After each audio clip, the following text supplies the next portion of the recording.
নানুর ব্লকে দাসকল গ্রাম করেয়া দুই অঞ্চলের করেয়া গ্রামে দুর্গাপুজোর সরকারি অনুদানের হিসাব নেওয়াকে কেন্দ্র করে দুই পক্ষের মধ্যে গোষ্ঠী সংঘর্ষের ঘটনা ঘটেছে।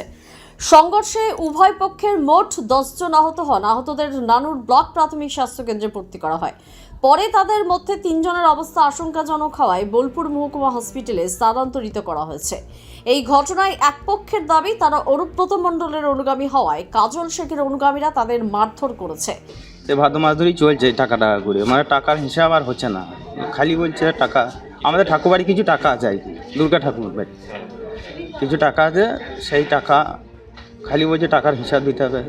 কলকাতা থেকে একজন এসেছে, মনোজ বলে নাম, ওই মারামারিটা লাঠাটা লাগাইল।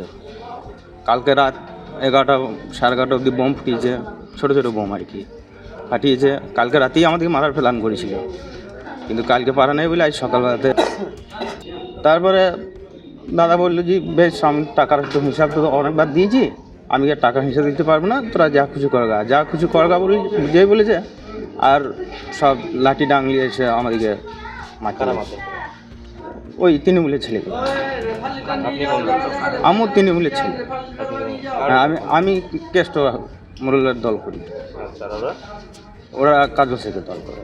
তবে কাজল শেখের অনুগামীদের পক্ষ থেকে বলা হয়েছে এর সঙ্গে তৃণমূল কংগ্রেসের গোষ্ঠীদ্বন্দ্ব জড়িত নয়, এটা সম্পূর্ণভাবে গ্রামের দুর্গাপুজোর সরকারি অনুদানের হিসাব নিয়ে গন্ডগোল। না না না না, এখানে কোনো ইয়ে নয়, আমরা সকলেই তৃণমূল।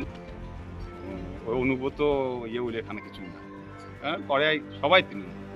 আপনাদের কতজন আহত? 6-7 জন এসেছে দেখুন। আপনাদের কজন? হ্যাঁ আপনাদের কজন? আপনাদের আমাদের কিছুই নয়, এটা গ্রামবাসী, ওদের পাড়ায় পাড়ায় ঝগড়া হয়েছে, আমাদের কিছু নয়। মোট আজ না মারামারি যখন হয়েছে তখন তো দুই পক্ষ আছে। হ্যাঁ, আপনি নিশ্চয়ই এক পক্ষ, আপনি মার খেয়েছেন। ওই 8-10 জন বটে। এই ঘটনায় কীর্ণাহার থানার পুলিশ উভয় পক্ষের 4 জনকে আটক করেছে। পুলিশ ঘটনার তদন্ত শুরু করেছে। দ্য সহজ পাঠ, সহজ কথা, সঠিক তথ্য।